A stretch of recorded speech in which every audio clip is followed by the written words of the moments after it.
This episode is about minutes 86 through 90 of Solo, a Star Wars story, featuring returning guest Jeremy Sawruk. Hello there, and welcome to Star Wars Music Minute, where we celebrate the music and sound of Star Wars 5 cinematic minutes at a time. I'm Chrysanthi Tan, you can call me Xanthi, and today we are talking about minutes 86 through 90 of Solo, a Star Wars story, which features a very unique musical cue that I'm so excited to talk about with Jeremy Sawruk. Hello, Jeremy. Hello. Thank you for having me. Thank you for coming back. Sure. Action-wise, in this part of the film, our heroes, so to speak, are in the Falcon, and we are just starting to encounter an Imperial Star Destroyer, or rather, the Star Destroyer exits hyperspace, and they notice that it is there, and we see TIE fighters, and in this set of 5 minutes, they begin to deal with it. And the end of this chunk of minutes ends with Kira pulling out L3's internal processor because she might be of use to the Falcon, even though she is no longer in some ways. Yeah, it's a very action-packed minute, or 5-minute section. Yeah. It is. And if you're watching on YouTube, I'm going to throw up a little bit of a visual for this set of minutes. So you can see Lando and Han are in the Falcon looking out the cockpit. It's kind of a bluish haze, and they're looking a little bit worried about something. And then we see a Nava computer. Is that what that is? I don't actually know exactly the name of that console, that term, that view screen thing. And then we see L3 being, I don't know, it looks like surgically operated on, which is kind of what's happening. That's kind of what's happening. So that's where we are. Yeah. We have a lot to talk about in this set of minutes. It's like almost hard to know where to start, because this is one of those, there are many ways that one could talk about this. Okay, because I don't want to say that it's controversial, this cue, but it's one that of many of the cues in this film, it's, I think, one of the ones that is the most evocative for fans, because it draws so heavily upon previous John Williams material, like on purpose. And so there are, we'll talk about some of John Powell's approaches, things that we've perhaps gleaned from interview footage or just knowledge of his process with this cue. And then also talk about just the density of this action-packed cue. And listeners, we're talking about the track called Reminiscence Therapy. And on the soundtrack, on the regular version of the soundtrack, you can find what we're going to talk about today on the track called Reminiscence Therapy. But if you're looking on the deluxe edition of the soundtrack, we'll be looking at Kessel Run under 10 parsecs or something. Oh, sorry. What am I talking about? Yeah. What am I talking about? Yeah. It's the one called Kessel Run in less than 12 parsecs. And there's it's a much longer title with the cue number. It's, 5M32-33A-B-C. Yeah. Yeah. Rolls off the tongue. So yeah, Jeremy, why don't you give your impressions of this set of minutes? Sure. There's definitely a lot of musical material. It's basically wall-to-wall action sequence, and the entire thing is pretty much wall-to-wall music. There are a lot of callbacks to the original trilogy, both from A New Hope and actually from The Empire Strikes Back. You can kind of tell how the sections where, you have the original quotation exactly from John Williams, and then you have the adaptation parts from John Powell, and then you have parts that you can clearly identify are things that John Powell did himself to glue this together. So that's where I'm starting from. Yeah, that's a good it's a good way to think about it, because a lot of it is like needle drops almost, but there is this John Powell glue holding it together. Yeah, that's a good way to put it. Would it be helpful? Why don't we start listening to the minutes? Sure. Get a little into it. All right. So 86 through 90. There's an Imperial blockade. What's it doing here? Probably heard about your little rebellion. Nope. Not gonna make it. We're gonna have to drop the shipment. If we don't deliver, Dryden will kill us. All right, trust me. I know these guys. I used to be one of them. Like There's already no way off the they're gonna bat. waste a TIE fighter chasing down a little rinky-dink freighter. So in what we listened to, we're already hearing 100% like material that we've already heard. Okay. It from which movie? Just so I'm Well, on the right track. So the beginning of There's a lot. Yeah, I know. We kind of crossed over like two different cues there because it kind of does a cut. Like if I play it again here, There's an Imperial blockade. What's it doing here? Probably heard about your little rebellion. So in the background, the brass. Not gonna make it. We're gonna have to drop the shipment. If we don't deliver, Dryden will kill us. All right, trust me. I know these guys. I used to be one of them. There's no way they're going to waste a TIE fighter chasing down a little rinky-dink freighter. And then this is, of course. Yeah. It's a very sharp cut there Yes. to make it line up. Yes. And It's a completely different key, meter, tempo. The whole thing changes abruptly. So. yes. And it matches, there's, a cut visually speaking as well. But that beginning part, first of all, our set of minutes kind of starts nice. It starts nicely because it's almost the beginning of the Reminiscence Therapy track on the soundtrack. I think there's like 6 seconds of it being offset. So the beginning of these minutes is the 6-second mark of Reminiscence Therapy. So we can go and listen to the like clean version of it without the dialogue and sound effects to get a better listen. Let's actually do that. You'll hear how it begins.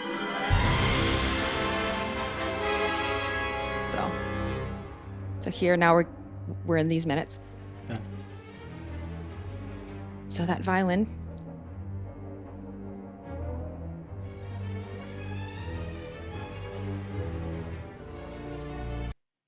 Yeah. So for those who don't recognize, that is from A New Hope. That motif in general is Imperial Cruiser Pursuit, and it is characterized by its, that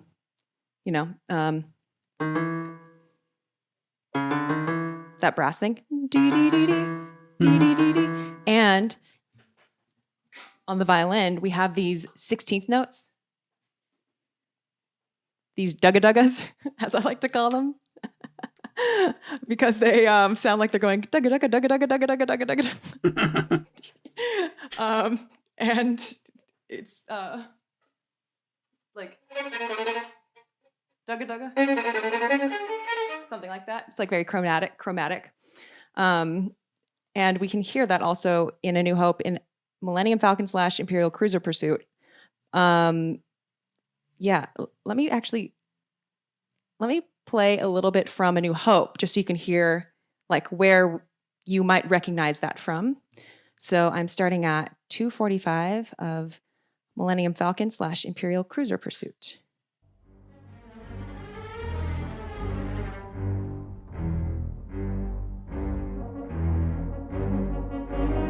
Dee-dee-dee-dee.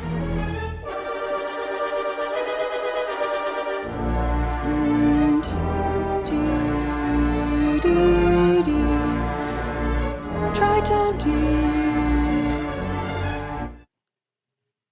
So. Yeah, I didn't know that was from A New Hope because it's so far back in the mix.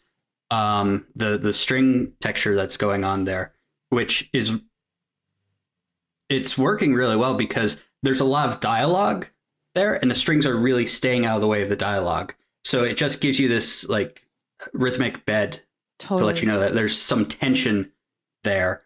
And then when you played the cue from A New Hope, I, of course, recognize it, but the horn part, that little chromatic, you can tell it was not exactly the same.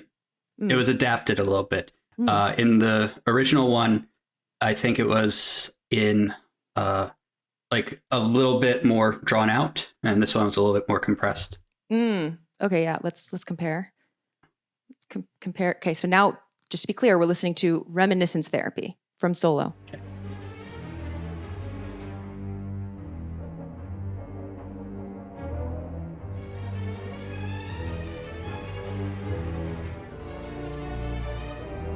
Are you sure? It's It's hard. pretty close. See, the thing is, it's hard to tell because Yeah. unless you're listening to it on the soundtrack, it is so low in the mix that the details in the context of the film don't matter so much because the effect Right. is there either way, whether they drop a couple notes or not. Exactly. So yeah, it just sounded a little bit different to me, but I've been, studying just this cue for the past week. So I'm very much very familiar with what's going on in this cue. I can't remember what goes on in the other movies. Imagine that. Like now you know this part of Solo better than A New Hope. That's funny. Also, like, it is worth mentioning that even if it's the same on paper, the same score visually, sheet music, so to speak, because it's a new recording, different players, it's not the same.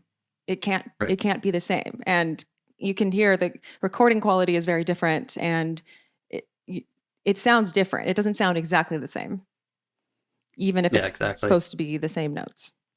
Mm-hmm. Okay, let's continue listening in Solo. And if at any point you have something to comment on, and I'm still playing, just tell me to stop. Sure. You were saying? Usually in situations like this, I like to turn around in the opposite direction. Han Solo. Okay. Yeah. Yeah, that's a great place to stop, right when he gets into the theme from Solo there, because that's the moment where in the story Han Solo is taking charge of the situation. So that's his hero motif at that time. That is very true. Yeah, that is very true. It is well mapped to what is happening. In a way, it's almost like if you were to adapt, like say Reminiscence Therapy were being dropped into a different movie. I don't know. What if it were in Rogue One or something? It would be like that might be the place where like Jin starts taking control, and then Jin's theme is dropped in there instead of Han Solo's. I don't know. Let's continue listening from about the point, and we'll hear again the moment where we get the little Han drop in. I like to turn around in the opposite direction. Right here.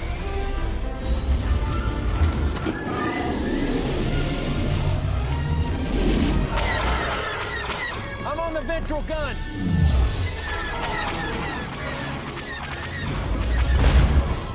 It's an easy Rebel equation. fanfare. Simply don't have enough time to get to Savaring before Yes, the canisters explode. very subtle. Yeah, it is There subtle. isn't one. You can't make the Kessel Run in less than 20 parsecs. Watch me. How? Take a shortcut through there. Into the maelstrom. Spectacular way of killing us all. I'll give you that. Can't do it without L3. She's gone. You said yourself she's got the best navigational database in the galaxy. If we remove her neural core, it's possible we can download her brain into the Falcon's Navi computer, right? So we're hearing L3's theme now. Theoretically. Only one way to find out. Oh, it's so hard to. I got a really good feeling about this. Oh my gosh. Yeah. Okay. I'll Okay, pause here. There's a lot to discuss there. But it's like it's so action packed, and like you said, it's so wall to wall that it's. I keep thinking, okay, this is a good part to stop, but then it pushes forward to the next thing, and it's like, okay, just one more phrase, and then it keeps pushing on. Right. Yeah. So let's talk about that. So that entire section, there's a lot going on. If we go back to where Han's theme enters, we then hear it again, and we hear it's in D, but then the next time we hear it, it's in D minor.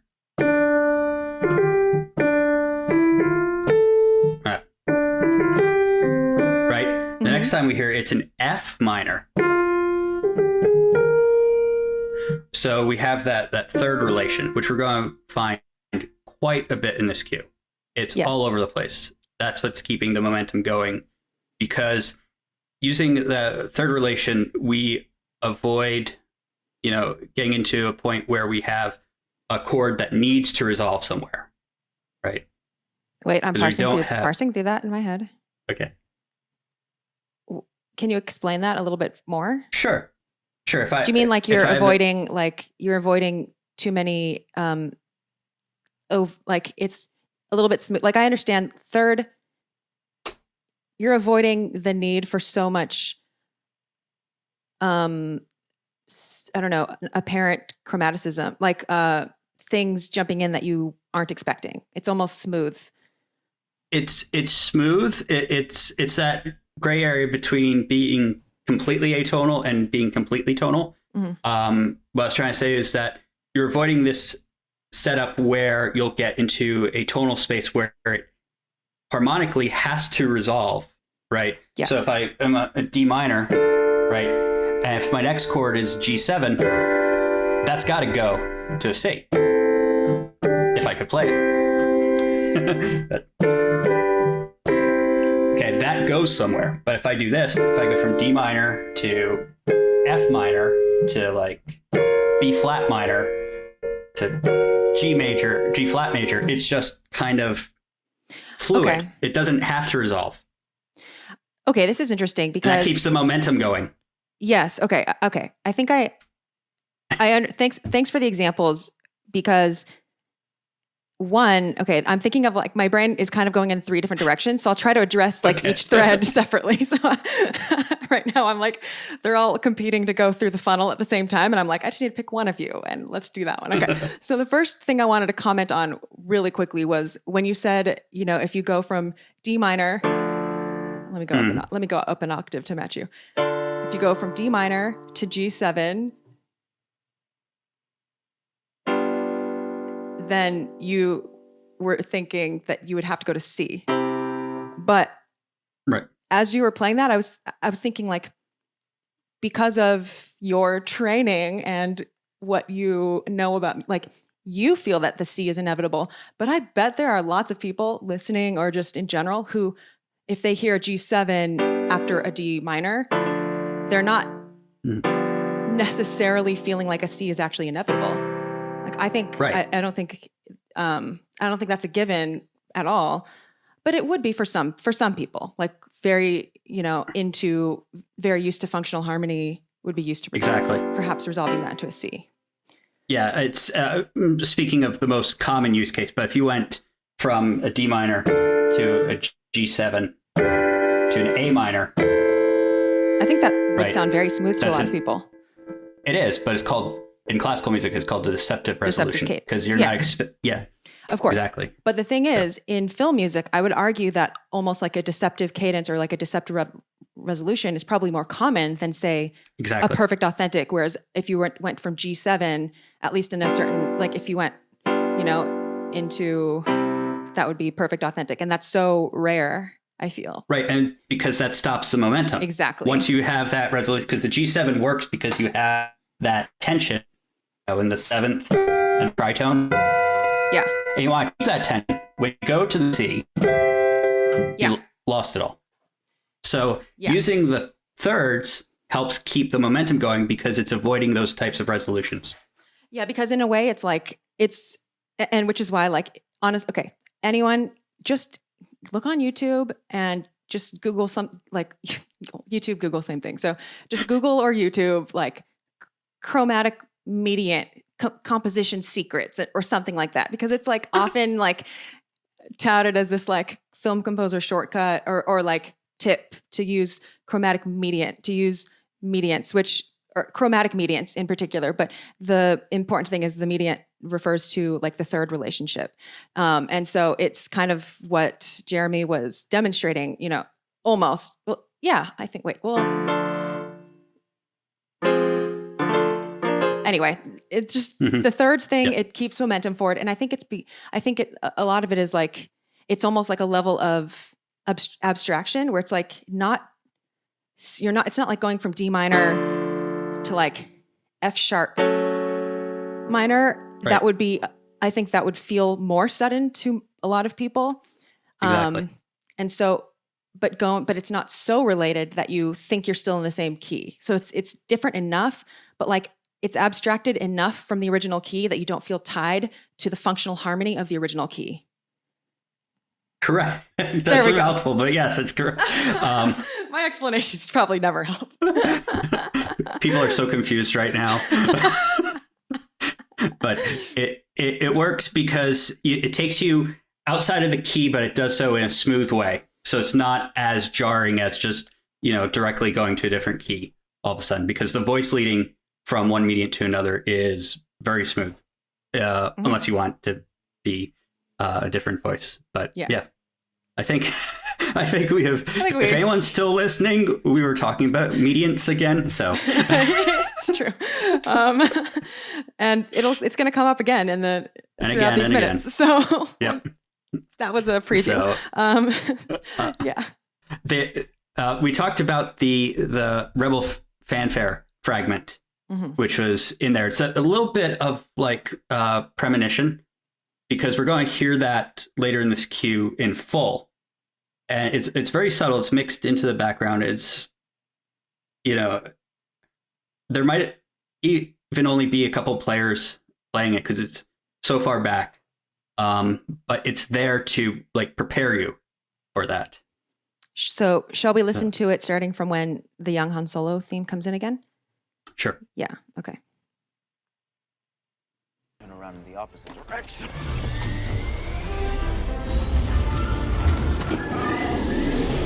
Now it's a third higher.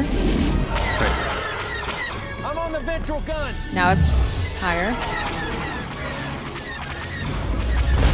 It's so soft. We simply don't have enough time to get to Savarine before the canisters explode. Just have to find a faster route. There isn't one. You can't make the Kessel Run in less than 20 parsecs. Watch me.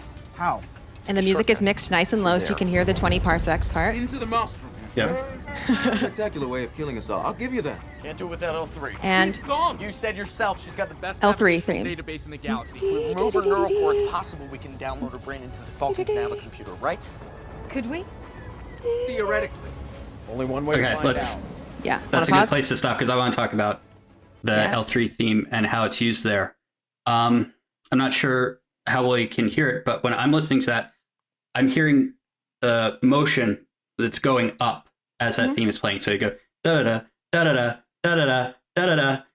That's building tension into the scene just by having that upward motion.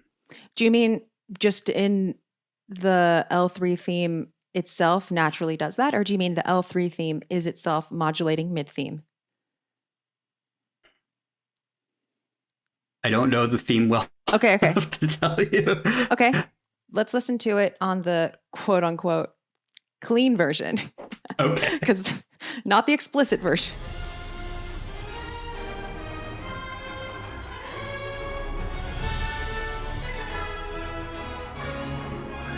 Okay. It's a Rebel Fanfare.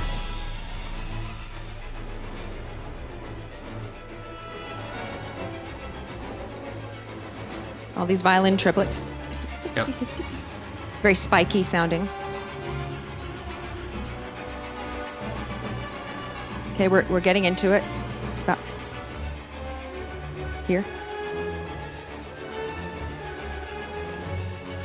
I see. Okay. So have that Yeah. That's rising actually how motion. yeah, that's how her theme is, where it ends with I think it actually does modulate. It does like a little bit of a like that Right. is part of her theme, and then I guess the consequent, like if that's the antecedent phrase, which just means like the beginning phrase, the way that the consequent phrase, which is the end phrase, would be okay. So the antecedent would be like, and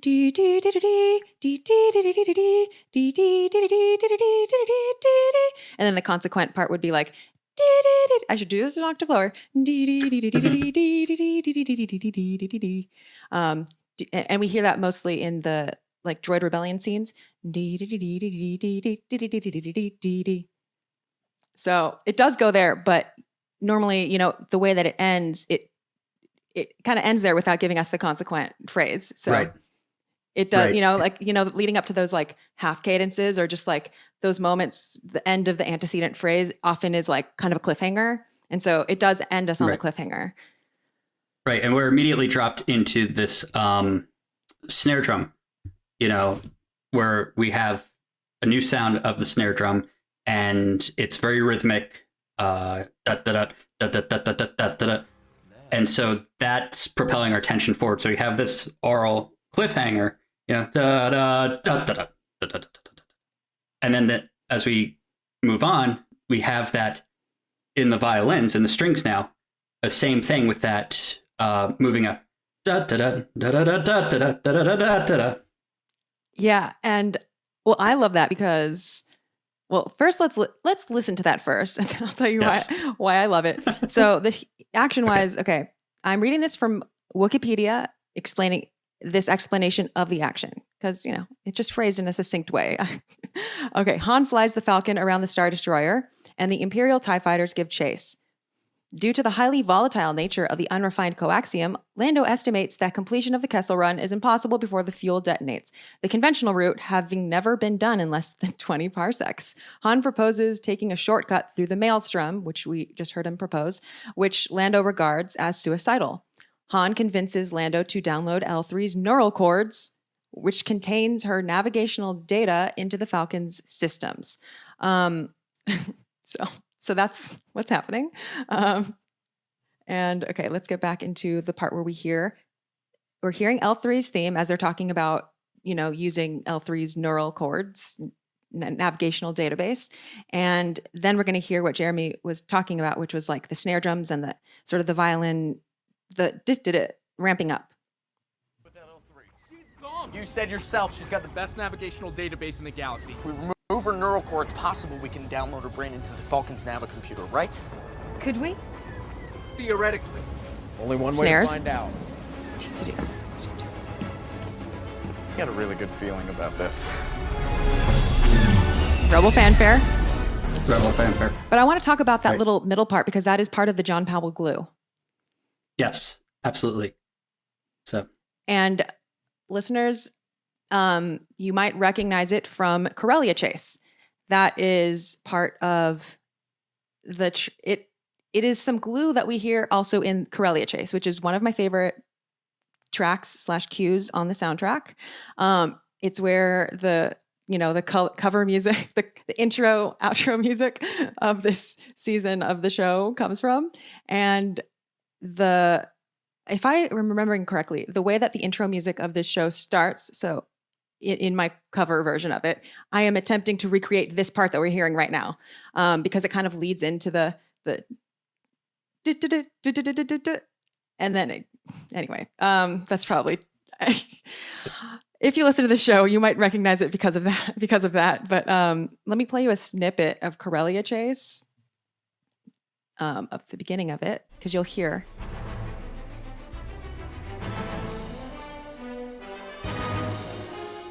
And if you think about it,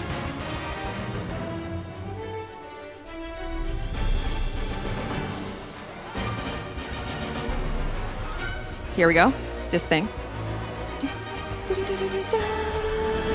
And then we go into this is my intro music, because I think it's just so, it's so exciting. It's like, I think it like captures the spirit of like what Han is in this movie at his best, at his most, like, I don't know, at his most Han in the ways that I find like sparkly, and if almost like him taking control of the Falcon and taking initiative in this mission right now is similar to when he's back on Corellia at the beginning of the film, you know, taking that little speeder, you know, he and Kira just going on a ride, and he feels very confident, and it's this like exhilarating moment. And here he's kind of recapturing a little bit of that he had at the beginning. right. Yeah, that's great. So that is John Powell glue, and it goes straight into the Rebel fanfare. Right. I just want to point out something. This is really minor, but I like what John Powell did here because he's building tension by going up, but the way in which he's doing it is unique because normally if you're going to build tension by going up, you'll go up by like half steps, like. But the violin line here, it's right. So it's. But if you went up, you would expect, but he doesn't do that. No, he goes, then he goes, da da da. He actually brings the bottom up and keeps the top where it is, and it still has that same effect of adding momentum to that. And I think that's really clever way to handle this, to keep the momentum going without getting to the end too quickly. So, yes. And then he goes up to the F. Yeah. So this is an example, I think of practical, like I don't know exactly what his process is, but the way that it's written makes me think, it's a pragmatic way of achieving this modulation, this, rise in intensity. Because if we think about all the parameters that we can control, that we can think of to raise the intensity of something, there are many ways that one could do it. And some people will have their favorites. One thing is to get faster. One thing could be to get louder. One thing could be to simply add more instruments. Say, like if it is first just the string section playing, then you could add the strings and brass. You could then have strings, brass, winds all playing it. You could just literally add more bodies, more instruments to the sound. You could also raise certain notes, but you don't have to raise them all at the same time. And I think this is a good example of that. You could even go up a third, as we have discussed. Sky's the limit.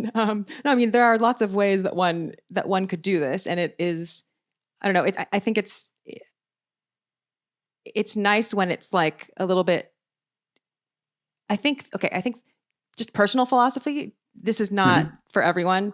Personal philosophy is to use the least that it still achieves the goal. Like if you were taking medicine, like to take the least but effective. How does one phrase that? The smallest dose that is still effective, because then you have much more room to grow. After that, you're not playing you're not blowing it all at once and have nowhere to go up if you need to.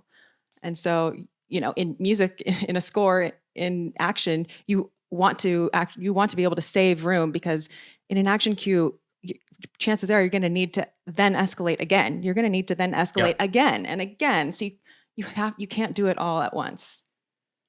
And I think that's a great segue, because we're approaching a local climax here when we reach the Rebel fanfare. So we've been building up musically to this moment, but we're only about a minute or so into the action cue. So there's still a lot of tension, to build up from again. But this is our local climax that we've been over the past few measures building up to. Yeah, keep in mind, this action cue is 11 minutes long. So yeah. It has to, how does it stay exciting for 11 minutes? Well, you have to have ups and downs. You have to, exactly it needs to have some sense of kinesis, or you'll just feel bored. You'll feel bored even when it's super loud, and then too bad, because everything after that just feels like you're already dead inside. A little too dramatic, but yeah, it's a little much. Okay, I'll tone it back. You're bored. Okay, so shall we just continue like where we left off? Okay. Yeah. So it's about right here, I believe. Theoretically. Only one way to find out. I got a really good feeling about this.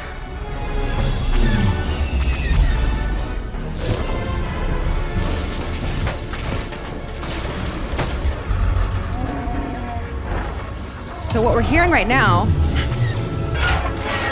Oops, that's on me. okay, we need to stop. Okay, we need to stop. Yeah. We need to stop. Okay. A lot just happened. Yeah. Do you want to speak to anything we just heard?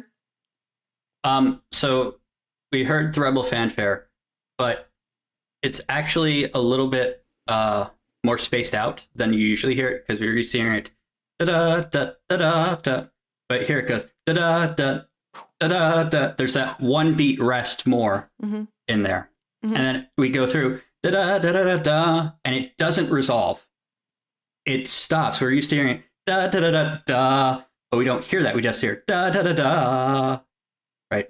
Okay. Let's So let's play that. yeah, that. All right. I think I'm in the right place. Okay. So this is L3. We've gone back a little bit. Just this violin texture, I love it. It's so spiky. Okay, this is Corellia Chase, Powell glue.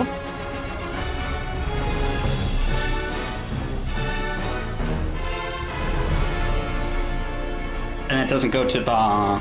Right. Right. It doesn't go down the third. But it's almost like in A New Hope in Blockade Runner, right? Where it's, or I feel like, see, the Rebel Fanfare is so in so many places throughout Star Wars. Yeah. That almost like to expect, I don't always expect, I think it's still, I don't think it's particularly new that it doesn't resolve. I think it is reminiscent of the going into the Marshall chords. But it is cut off there in a way that is, I think, a clever callback to the Starry Night arpeggios from the beginning of A New Hope, also repeated in the beginning of The Last Jedi. I think those are the only two films that do that. And I'm talking about when you first like pan down, it's like, let's play it on the clean. Or here we go. Okay, so I'm talking about, it's like,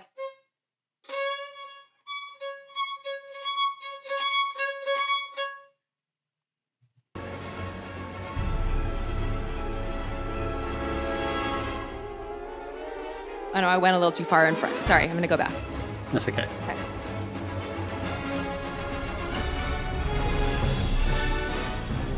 Repeat. Here.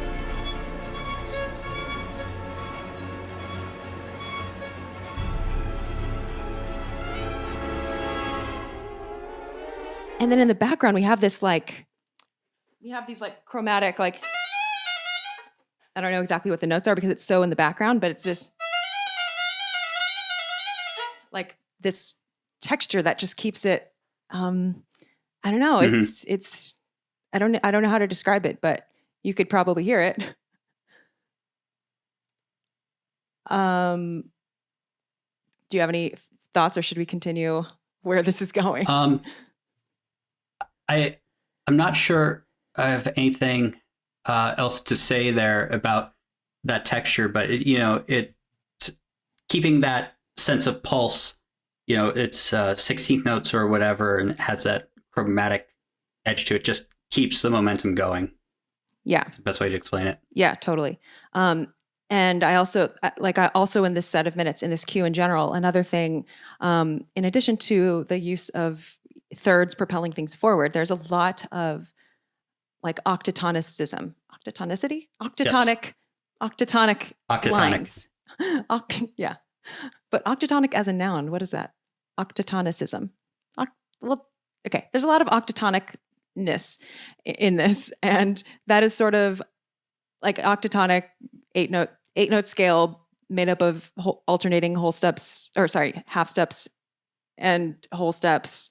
There are only a few unique ones because the whole point of them is that they are very easily like they're nice. They're also, you could also Google or YouTube octatonic composer secret. I don't actually know for a fact if there's videos on this, but I feel that there should be. I feel that there probably are because they make it easy to seamlessly change keys because Right. they are just very flexible scales where you can almost like start in a variety of different notes and the scale will still stay the same, which is why there's only like, I think 4 truly unique octatonic scales. I don't know that for a fact. It might be 3. There's 3. Yeah, it might be 3. Because they just, and John Williams uses them a lot, and Right. we'll hear a few later. We hear them throughout this cue as well. So I don't remember the point of what. Oh, you were saying the chromaticism. So like the chromaticism is very much a part of octatonicism too. If you're considering the octatonic lines as being part of like a key signature, because by definition, like octatonic scales don't fit into just a standard, like, I don't know, what's it called? Diatonic scale, key signature. Yeah, it doesn't fit into a diatonic key signature. Before, I did forget to mention one motif. I think That's the something. octatonic. I think you did a 1.5 step somewhere. Okay. But It's close. yeah, it was close. I forgot to mention one incidental motif, and it's named in Frank Lehman's complete catalog of the musicological or whatever of the complete catalog of the musical themes of Star Wars or whatever. He calls it "Attacking a Star Destroyer," and it's we already heard it, but it's the my piano turned off. Okay, it's the brass thing. So just so you know, it's called Attacking a Star Destroyer. All right.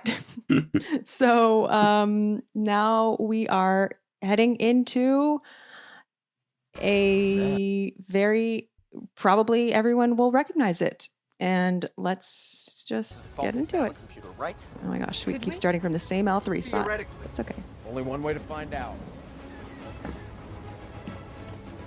Got a really good feeling. We're about adding. this. Okay. All right. Rebel Fanfare again. Yes, this is a repeat. But don't you understand it so much more now? Starry Night Arpeggios.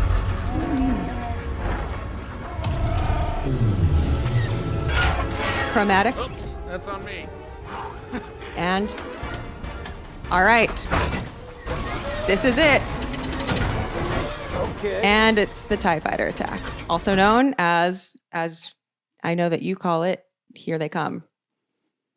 Here they come / TIE Fighter attack. I think is how it's written in A New Hope. Yes. Yeah, because the line of dialogue is "Here they come." And da, da, da, da. Yeah. Okay. Yeah. So, should we listen to more, or do you want to comment already just on its existence?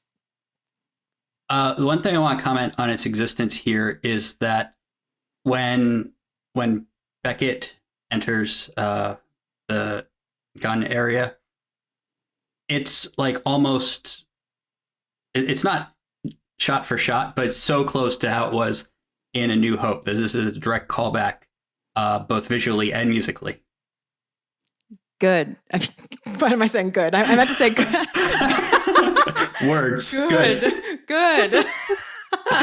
Wow, that was extremely Good. yeah. Wow. It's like when people are like, "Happy birthday," and you're like, "You're welcome."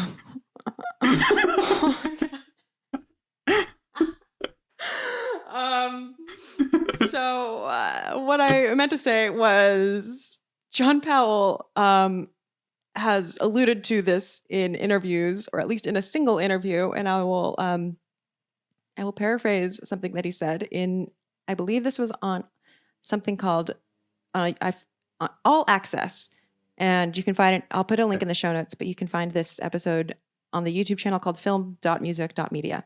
So All Access, this is episode 2, I guess, of their show.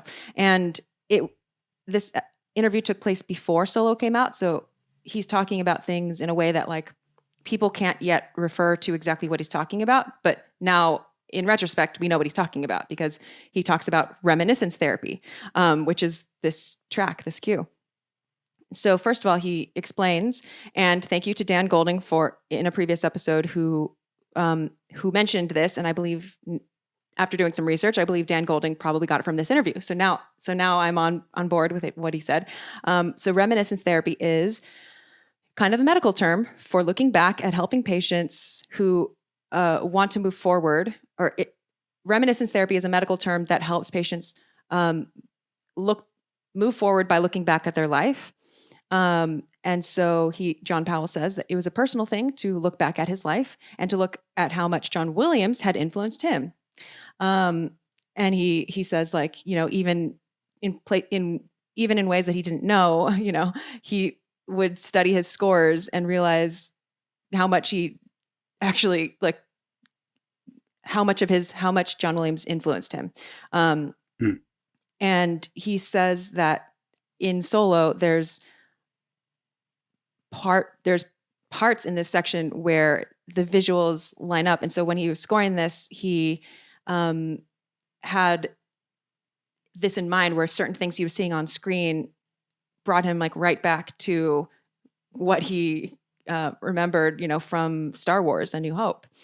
And so putting in these, like, old themes was at least partially influenced by seeing like literally seeing shots that looked like what he saw in A New Hope. And so I actually haven't gone back and compared the music to know that if he's trying to match the music also to the familiar shots or not. But that would be an interesting. That would be interesting if a listener wants to do that, or if I remember to in my future, get that together. But yeah. So I think this is a very intentional homage, a very intentional. I mean, obviously, it's not an accident. It's not like, oh, looks like he copied John Williams here. No, obviously, it's very overt, intentional. Yes. Yeah. The one thing with any of these decisions in this cue, we have to keep in mind is not just what the composer is wanting, but also what the director is wanting. So the director made a decision to film this shot, right? And the director may have already had in mind to have that music here, or didn't. I don't know. Yeah, that's true. Yeah, so it is. I mean, it's. He said something else in another interview, or it may have been from the same interview, but it's sort of like a meta thought. And I wasn't going to bring it up, but, like, here I am doing it anyway, because I guess just sort of an elephant in the room is some people love this cue and some people, like, loathe it. Like, just in the same way that anything that one could consider, like, too much of fan service or too much of the past, it's sort of making any choice in Star Wars, it's never going to be the right choice. So right. It could be not new, and it could be not referring to the old stuff enough, or it could, you know, in some people's ears, or it could be referring back to it too much. So this is sort of the uphill battle. So in this interview, like, let me just try to search for the word criticism, because that's the key word that I remember. The interviewer asks, like, if sort of the criticism gets to him.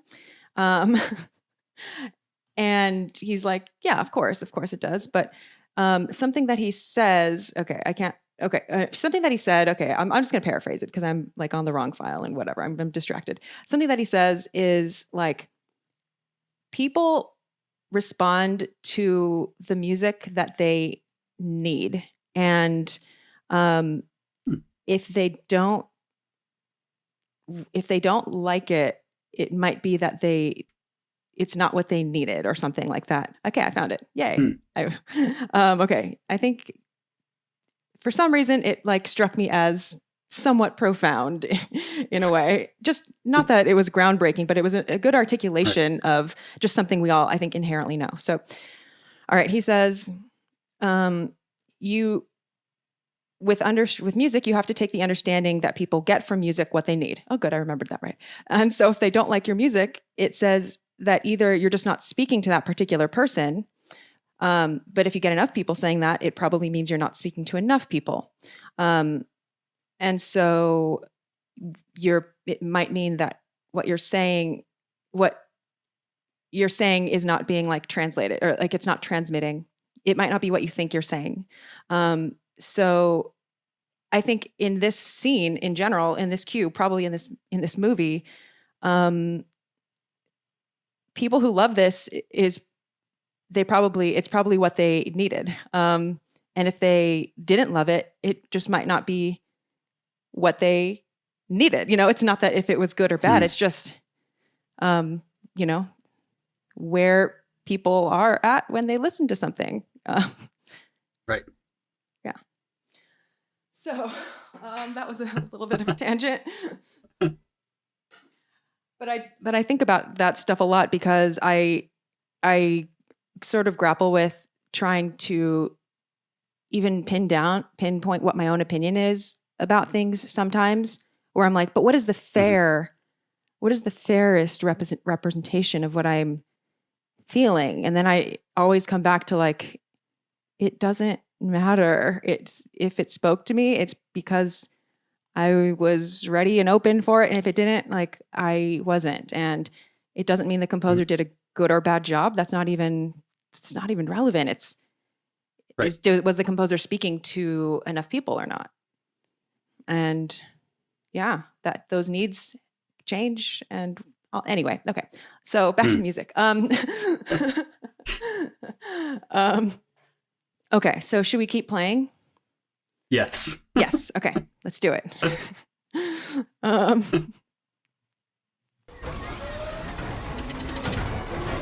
Okay. Becky, you see them? They still on us? Very recognizable. Did you hear me? Are they on us? It's probably a needle drop. I don't know what that means. Like a Genghis count. So we're. Like, are they or aren't they? So it's. Yes, they're still on us. So, people, you may have noticed. You may have noticed that we keep modulating up. Yep. All right. Tell us what's happening here, Jeremy. Okay. Wow. We've got all of the thirds are there. We're starting with this. Where's the? It starts on a B flat, right? It goes, and then we get that horn. Da da da da da da. Yeah. And then we get a repeat of that up a whole step. Da da da da da. And so we've had that repetition, but also going up again as a way to sustain energy in here. And then when we get to that, we get back to that again, and we get, that horn thirds and throw fanfare thirds. And when all is said, we get here, we get da da da da da da da da. And we end up not in B flat anymore. We end up in B. Mm-hmm. And so it goes from B flat, A, B flat, B. And so we've modulated up a half step. So now we can repeat the same or similar material and it still sounds different. Mm-hmm. Yeah. And this is something that is also present in A New Hope. Like is this a needle drop? Would you say? Not literally because it's a different recording, but right. in terms of the composition. Pretty much. There are some minor things I've noticed, like the trumpets at the very beginning. They have this da-da-da-da-da that I don't think is in the original John Williams one.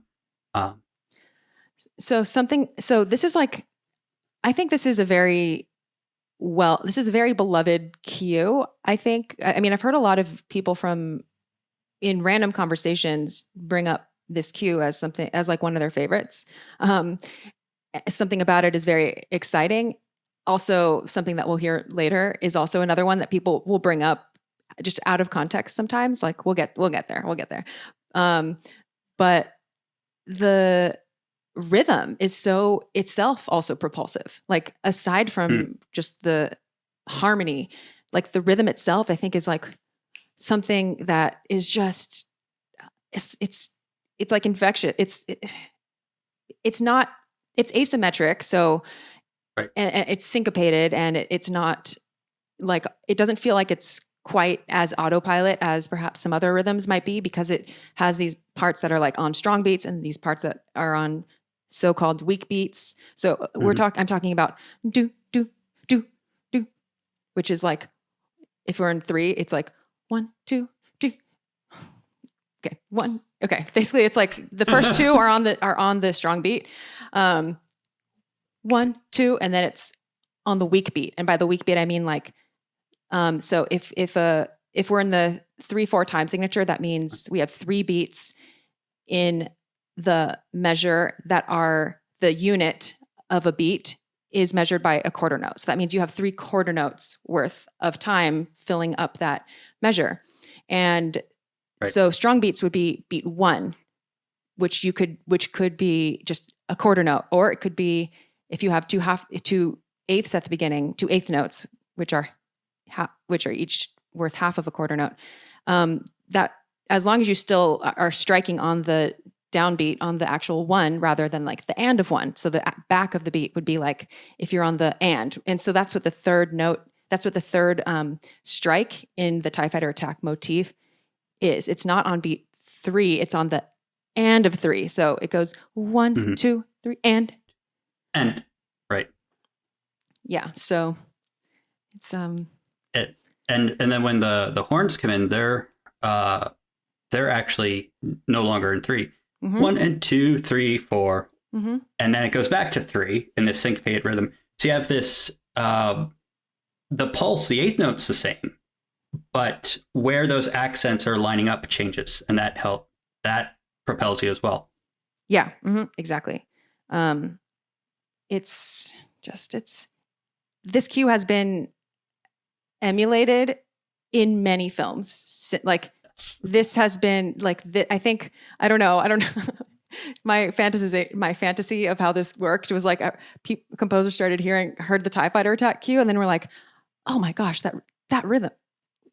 I'm gonna composer rhythm secrets. Now I'm gonna do my own version of something like propulsive and syncopated and like kind of partially on beats, partially off beats, kind of changing up the meter a little bit and then repeating it. And you just hear it in so many films now, including in Star Wars. Like there will be a lot of TIE Fighter, like, things that sound like Here They Come, but are maybe not exactly, but it's like trying to achieve the same vibe.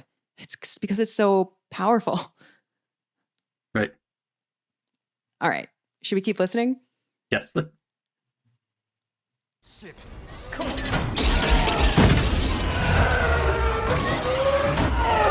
Yeah, one just got past me, right on top of it.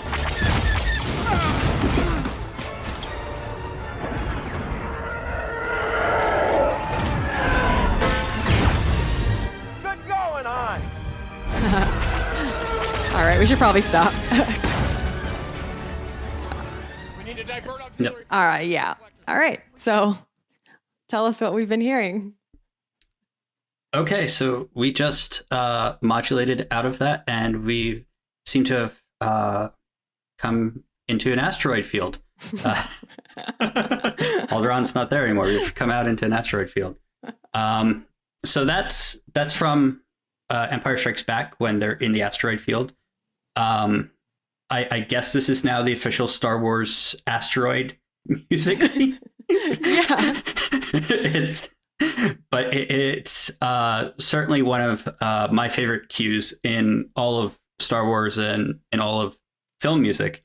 It's really, really complicated musically. There's just so much going on, but it has that very unusual harmony about it, but it's still a very prominent theme.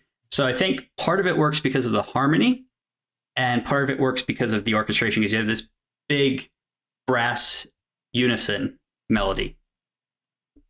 Yeah. So this is the cue. Okay, specifically, you're talking about like that part, right? Yep. it's like a lyric. It's very lyrical. Like it is quite a contrast to actually the do do do when the asteroid field when that lyrical theme comes in. That is the other thing that even before I started this podcast, when people would just ask me, I can't remember who it was, but someone phrased the question in a way that was like, you know, that moment in The Empire Strikes Back when they're in the asteroid field and then you just hear this part that I just played. Why is that like my favorite musical part in Star Wars? And a few people independently have mentioned that moment is like it's so special to them for some reason. And I don't know if it's the I don't know what contributes to it. Like if they heard it for the first time in Solo, would that be the case? Or was it like also just the image of the action on screen? Or is it just the way that it enters, like the way that it comes in the context of what came before it, like where it's such a contrast to some of the crunchy rhythmic stuff that came before it. It's almost like a call for something. I don't know what it is, but people love them some Asteroid Field theme. Yeah, I'm going to say that it probably is a combination of the music and the visuals. So people probably have that strong association between those two.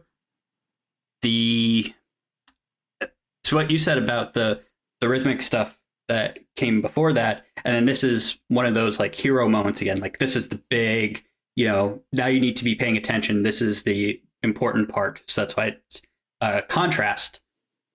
And that rhythm is still going on, right? Mm-hmm. There's a lot going on. You hear the melody, but it's not in isolation. There's all these like string runs and, flute and piccolo runs that are happening all over the place. Okay. I feel like maybe we should listen to it again without the dialogue. Yeah. Sounds good. Here we go. Actually, we should probably back up a little bit. So let's get into it.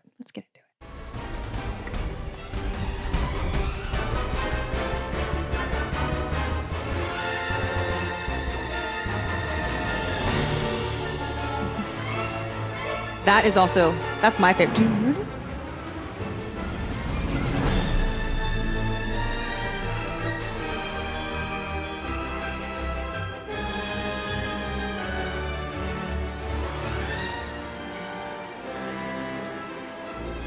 Oh my God, it just doesn't stop.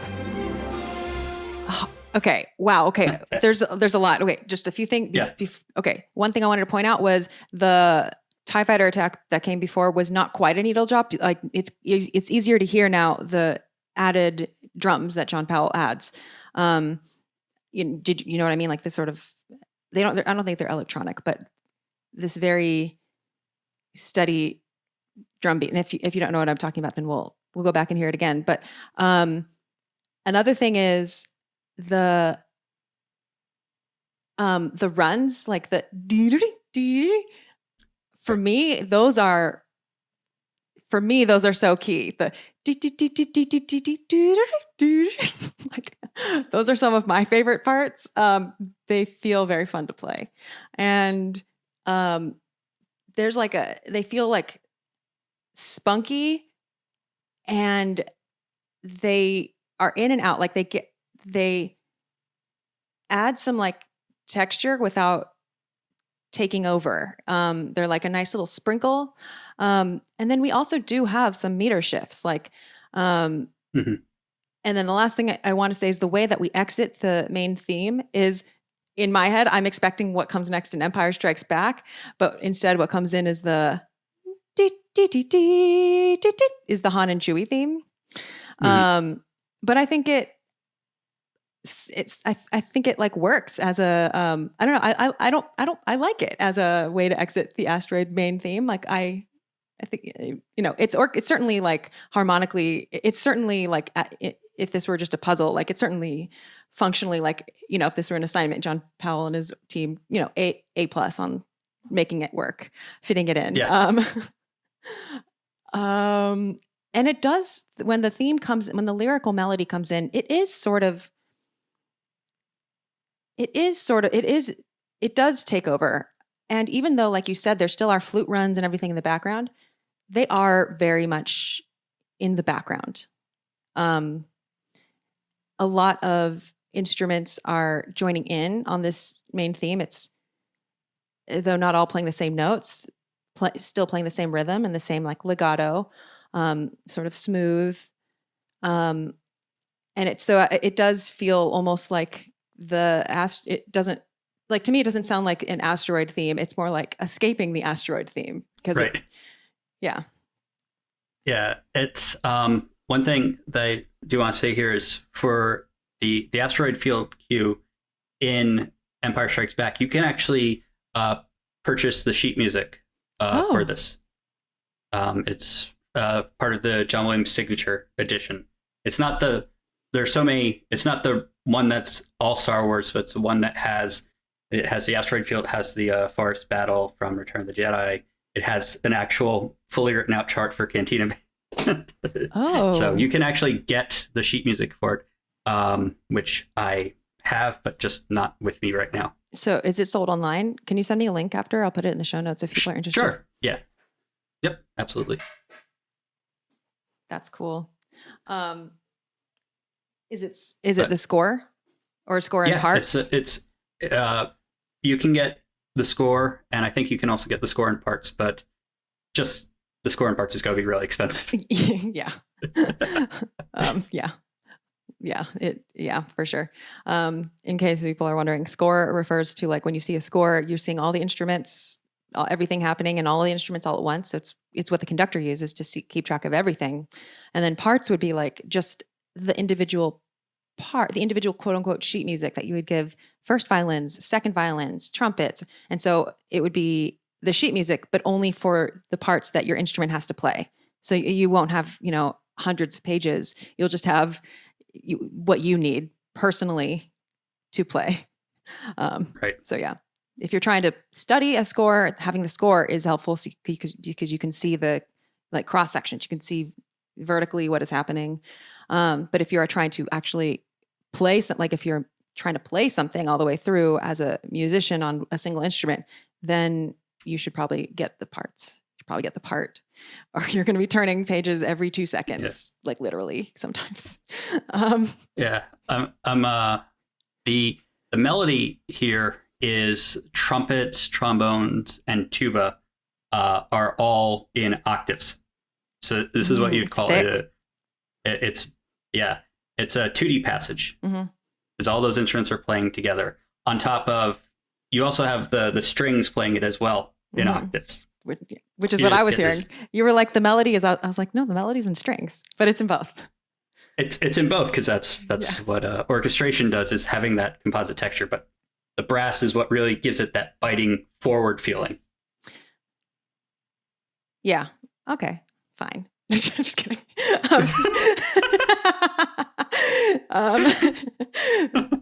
I will say that they're not all. Some voices are playing a different note. So, like, while they're unified in the rhythm and in the overall gesture, there is like well, let's listen again. Like, we do hear some like fifths and here.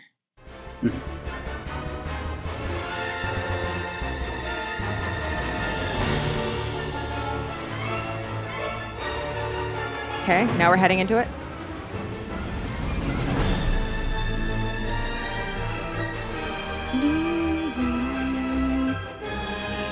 I'm hearing in low brass. I'm hearing different notes. Did you hear that? There's a little bit there. Yeah. But still, the main melody is it's not one of those things where sometimes I feel like the different voices are balanced almost equally, and that gives it certainly an effect, especially when we have like lots of planar movement, and like the Rebel Fanfare, for example, where it's triads, like dee-dee-dee-dee-dee-dee, and you can hear that there's dee-dee-dee, dee-dee-dee, dee-dee-dee, like there's multiple, different voices. One voice, second voice, third voice, kind of even. And here it's not even. Here there are multiple voices, but definitely the lead line is way more instruments. Yeah. One other thing that I want to say is maybe for me, this is the Asteroid Field main theme is also very evocative to me because of Star Tours, the ride, which I've been on probably hundreds of times in my life. So that is like, when I hear that, I feel like that's when the cabin drops and like you see I feel like we're going to make it through this asteroid field. Like, so that is definitely a very embodied way of like searing that into my memory. And I know a lot of listeners are familiar with Disneyland or have been there and have been on Star Tours. Have you? I have been on Star Tours, I think, once or twice. Okay. Yeah. Yeah. Well, this music is all over Star Tours, or at least it was the last time I went, which was, a while ago, before Galaxy's Edge. Okay, so shall we continue listening? Yes. This is just very dense. It's very dense. We're up to like halfway through this 5 minute. We definitely do.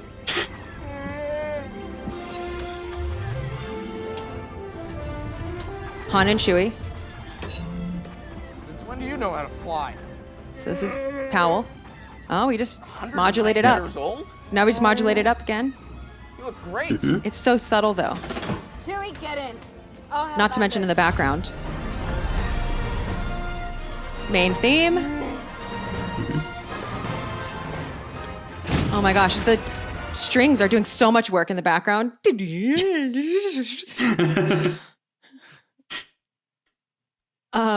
Yeah.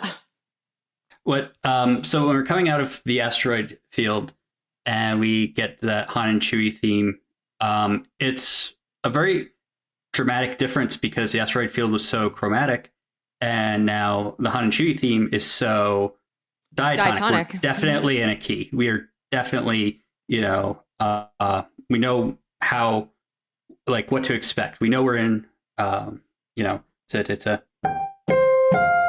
so we know we're in F major. Mm-hmm. But it's a good contrast. The first time I heard this though, as a piece of music, it was almost a little comical to me as a composer, just because we were all over the place chromatically, and then we just have this big, diatonic moment, and it works. Don't get me wrong, it works. But the first time, it's a stark contrast. It felt a little too simplistic on the nose for me, I guess, originally. Mm-hmm. Yeah, I probably felt that too. But I will say, like, especially the Han and Chewie theme, I feel like is the most, out of all of the new Powell themes, I feel like it's the most earnestly corny, like friendship, buddies. Right.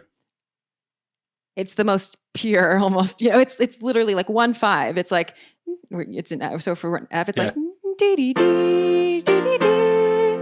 Right. It is almost funny, which I guess kind of works for Han and Chewie. Like, if we're talking about the relationship. Yeah. and if the storytellers aren't trying to portray their relationship in a more complex way, then we already know it, which is a thing with Solo. I feel like it doesn't add that much complex, like, not on John Powell's, like, just story wise, doesn't add terribly much, doesn't add tons more layers to their relationship. And the music kind of solidifies that. It just is like, we're not interested in, this film is not interested in adding hairy, some really dicey stuff to their friendship. We just want to keep portraying it as what you already know, just a little bit more details, but what you already know, just all good here, good friend, best friends, all good here.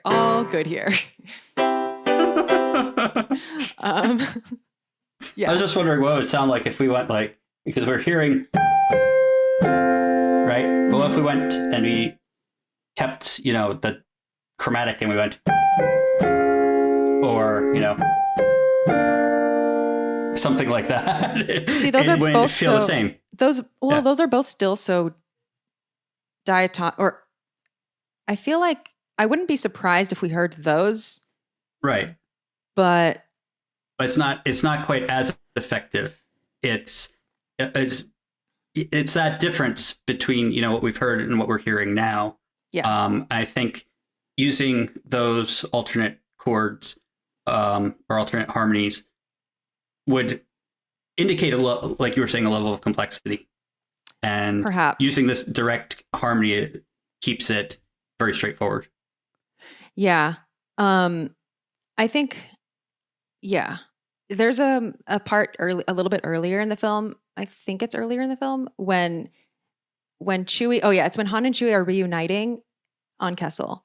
And there it's like when the theme comes in, it's even probably more, it's more extreme of a juxtaposition than here. It's everything slows down. It's a big moment. Like they reunite, they hug, and it's like, okay. Big bromance. Oh my God. Good. Good.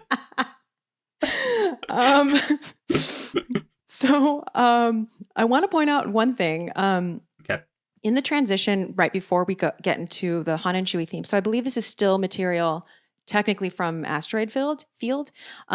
So let's actually let me play that so you can hear what I'm talking about, because I'm talking about these string 16ths. No, it's before that. Okay, sorry. Okay.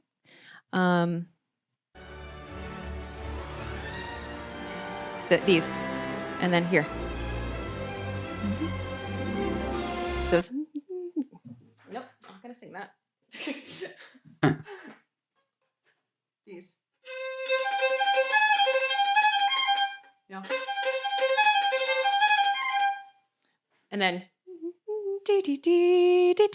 But there's a lot of these dugga-duggas. And I might call them, I guess, measured tremolos. They're not like a tremolo. And I realized I mentioned tremolos and trills on a recent episode, and I didn't explain what they are. So like a tremolo is you tremble the bow. A measured tremolo would be like, you kind of do that, but it's actually measured. So it's not just as fast as you can. It's to an actual beat. So it's a little bit more controlled. And then a trill, which is not here, but is when you alternate rapidly between two notes.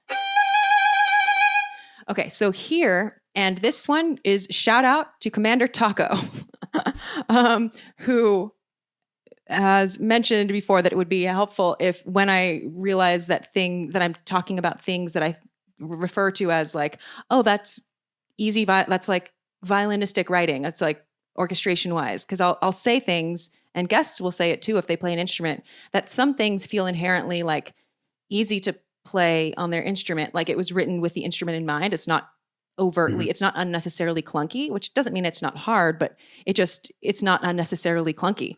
And this is an example of a line that is very effective. It is very fast, and it probably sounds harder than it is to play because it is actually naturally falls under the fingers in a way that is that I think the person who orchestrated it, or maybe John Williams himself, just had a sense of of violin positions and what can make the violin shine, without having to do too many extensions, which means shifting out of the position that you're in and kind of reaching far for a note that's not within your current hand shape. And the thing with extensions, like they're fine, but like extending something beyond the position that you're currently in just increases the margin of error. That's all. Because you're not set up for that. So, okay, we're having a tiny violin lesson here because I'm going to show you why this part is actually kind of easy to play. So listeners, I'll describe what I'm showing on YouTube, but like when you play a string instrument, you have 4 fingers to work with.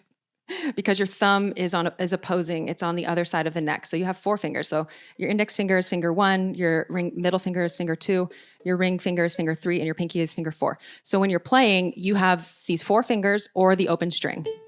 So you have to stay within this little zone. So like what I'm showing right now would be called position 1.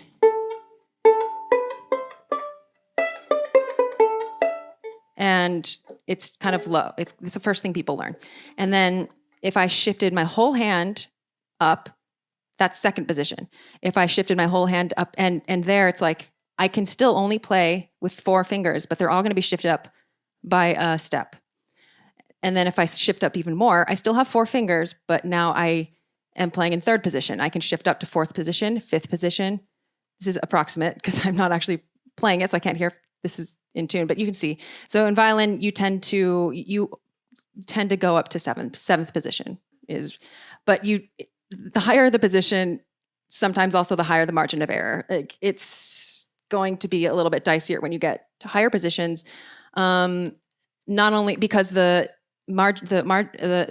string gets shorter, so you don't have as much room for error, and literally like your finger pad could be just too big to even like play 2 notes in tune next to each other unless you remove a finger. It's like it's tricky.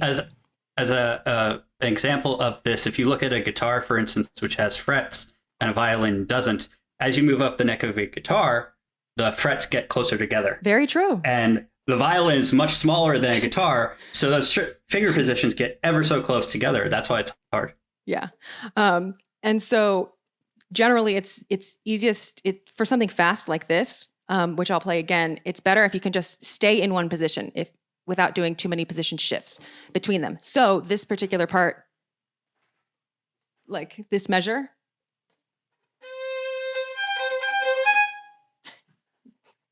here we go. You can see I'm not moving my hand at all because you can play it all in one position. Second position. Like I could do it all day. It would be different if it went up even like I don't know. I don't know what I was playing, but every time you move your hand, that's a mistake that could happen. And when you're playing fast, you want the more stagnant you can keep your hand while moving your fingers, because violinists can move their fingers fast, but changing the hand is a little bit more, it's a little harder sometimes depending on the passage. So this is an example. Yeah. Of good violin writing. This is a great example of idiomatic instrument writing. And that's what, when people ask about what an orchestrator does, part of this is to, have this to make it as easy for the instrumentalist to perform, and to go back and say, oh, the composer's intent here was X, but I know that's not going to work as well on this instrument. Now, composers have a lot of that knowledge already, and they'll mark it, but they also have a lot of work to do. So they can't always grab their reference book and say, is this double stop playable? Let the orchestra handle that. Yeah. Or or what composers do amongst friends with performers. Like I think a lot of us know, our resident flautist or violinist. Like I do this for some of my composer friends. If they just want me to quickly look over something, is this playable? Is this anything clunky on this? Do you have any which is not like me giving composition advice. It's just me saying, okay, it's this part, this measure actually is not playable because of this weird string thing that happens when you press those 2 notes at the same time. It's really just checking for just technical limitations that a future player might have. That's sort of There's even a Facebook group called "Is This Playable?" where composers post their sheet music and instrumentalists comment on that and tell them where it is or isn't. It's great. Oh, that's so funny. That's actually useful. Yeah, that sounds useful. All right, so now that we did that, I was happy to find an example because, okay. Hopefully, I'll think of more. But thank you for requesting that. Okay, so we're back now to exiting the Asteroid main theme and getting into Han and Chewie. So this is Asteroid. Going on?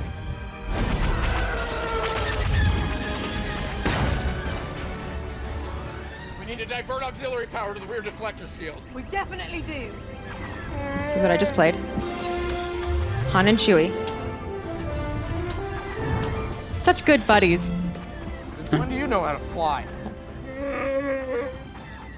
190 years old? We just went up a half step or Great. something. Yep. Because he's Siri, get 190 in. years old. I'll help Bando. Main theme.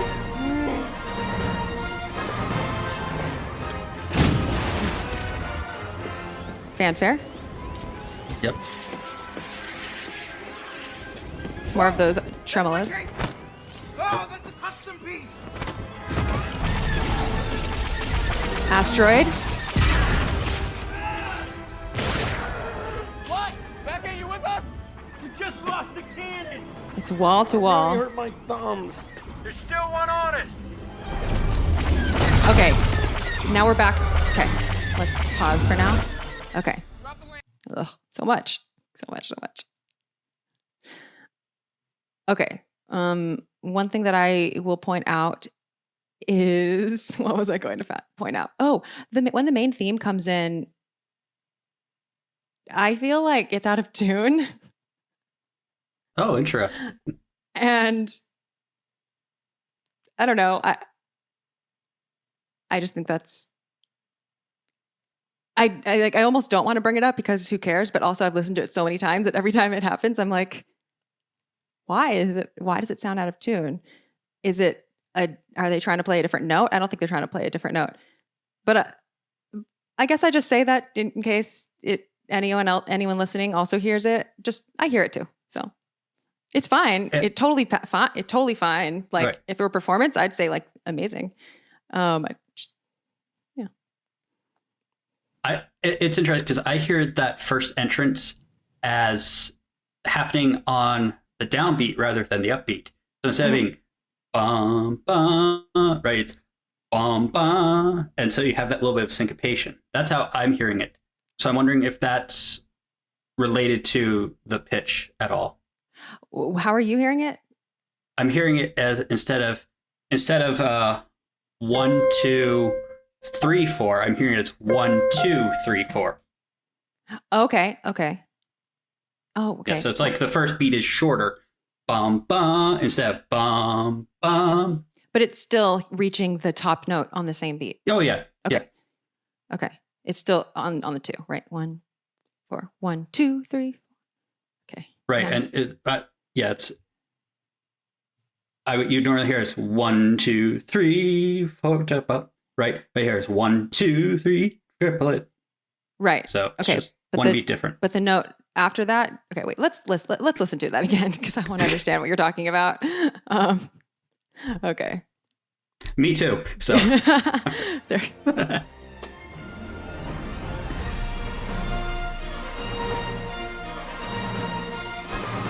I'm hearing it on 3.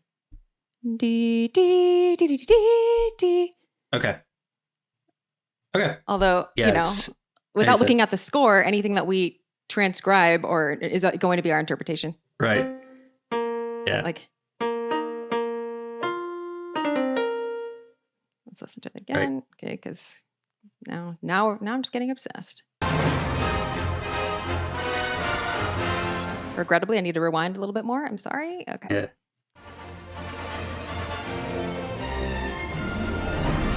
1 2 3 4. 1 2 3 4. Okay. But okay, I'll show you the part that I think is out of tune. Okay. I'm being that person. It's okay though. I'm being that person.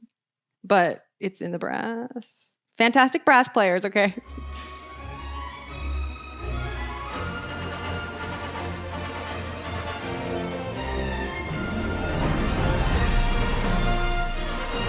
It's a second note. Oops. This note sounds flat. Huh.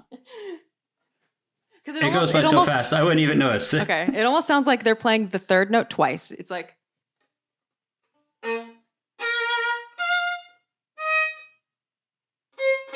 That's almost what it sounds like. I don't know. Yeah.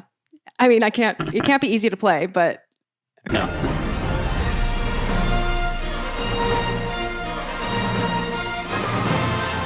All right. So now that I've said that and I've just been the most annoying music person, let's continue. Sure. Okay, so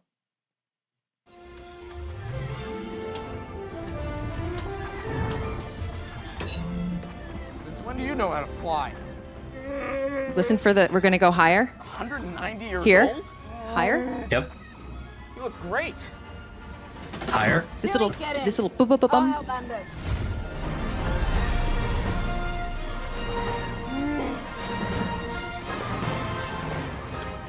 Rebel fanfare.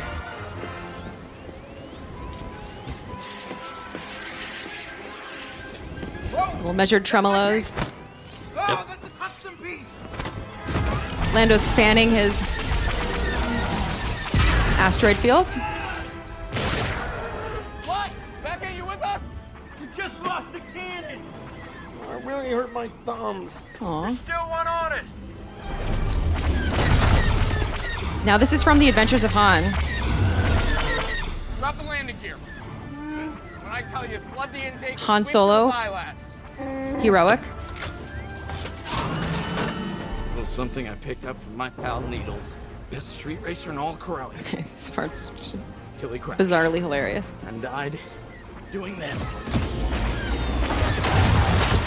And now, like you were saying before, Han's getting another moment. So we hear his theme heroically.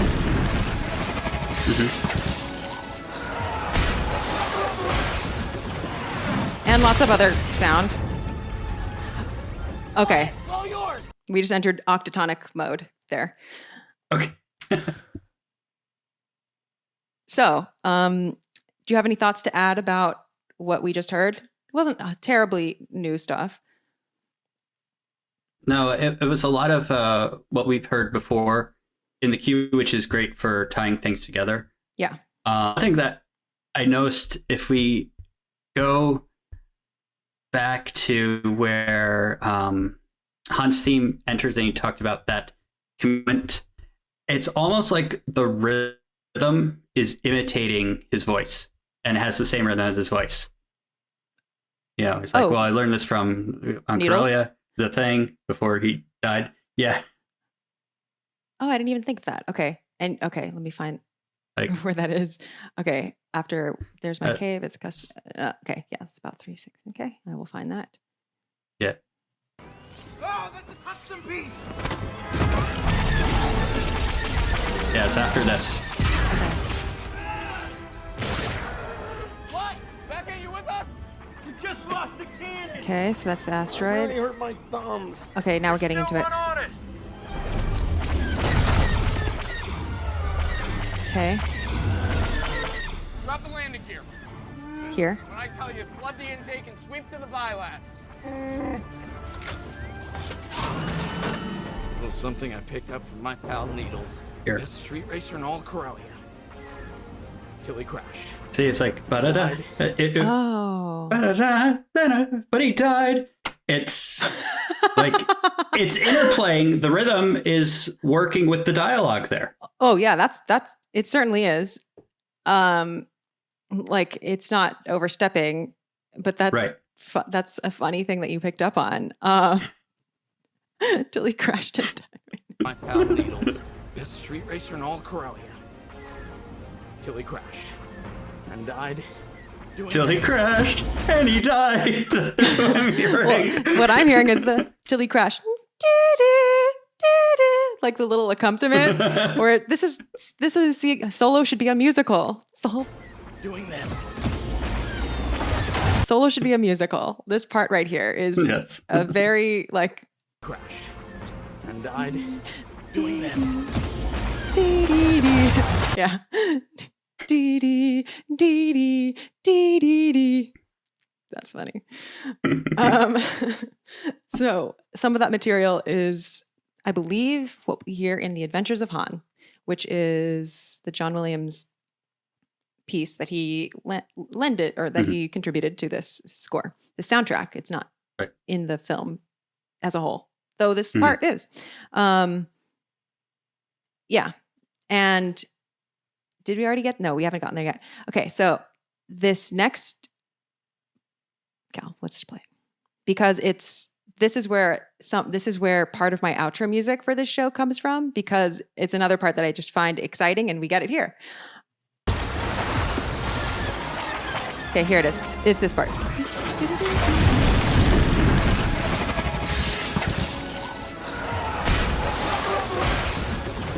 You know what? Let's listen to that without all the crashes, because I keep getting startled. Yeah. I'm too sensitive for this. Okay.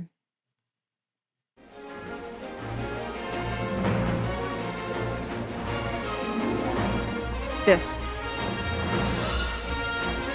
So this is the outro, and this part. Okay, the bar is extended.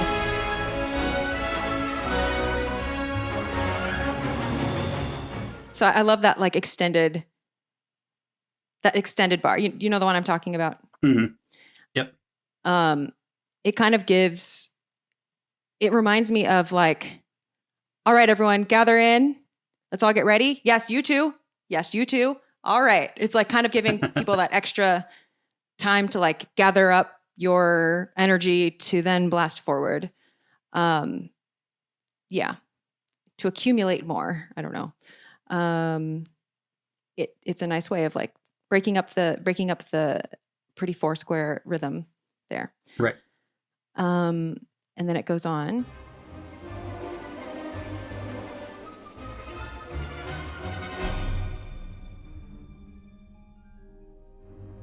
Okay.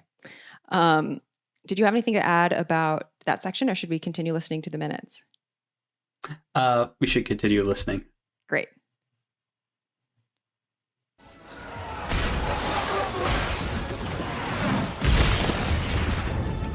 Okay. Octatonic. All yours. Octatonic.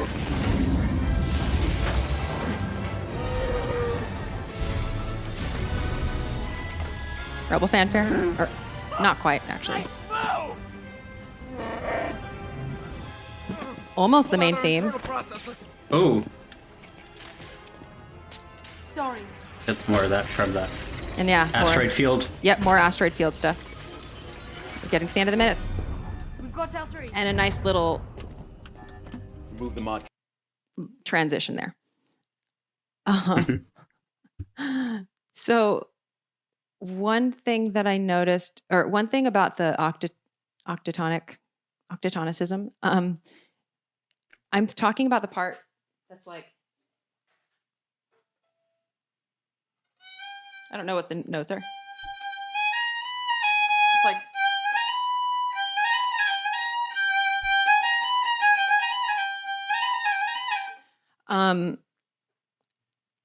and then it goes up because it goes up probably a third. And it still fits because, like we said, the octatonic scales are very flexible, so they're used in pivot points very effectively. So I'm talking about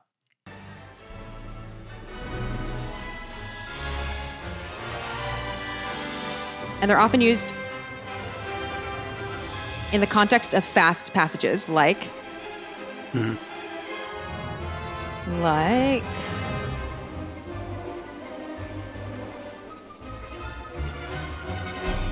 wait, did we skip it? Is there a cut?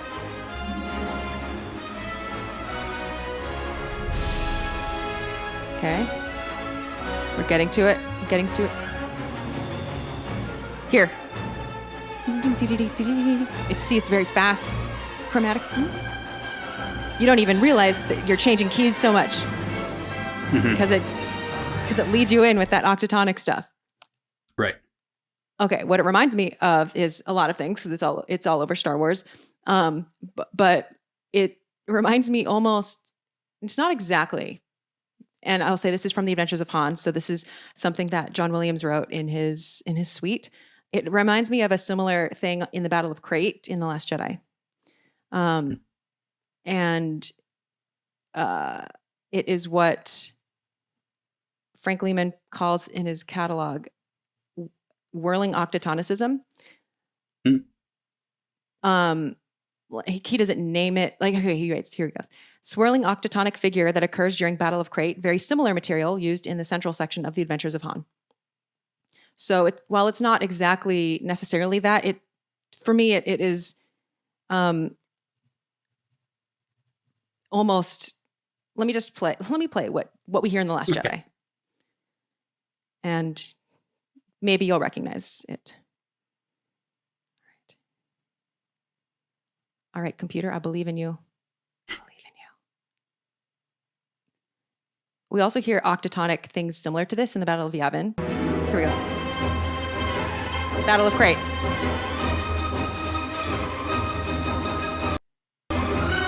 And also does that similar, it goes up.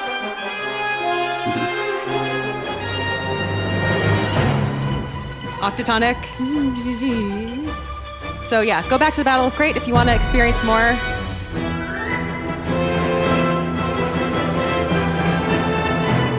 More heavy octatonicism. But yeah, here I definitely am hearing slightly different rhythms, but the same scale. Yeah, definitely. So do you have any final thoughts about the end of these minutes that we already heard? I don't think I have anything else about the end of these minutes. But one of the things, as we were talking about the octatonic scale, is when we go back to, we were talking about chromatic mediants. The reason why you have those is because you actually have chromatic mediants built into the octatonic scale, right? Yeah. Mm-hmm. So if I have,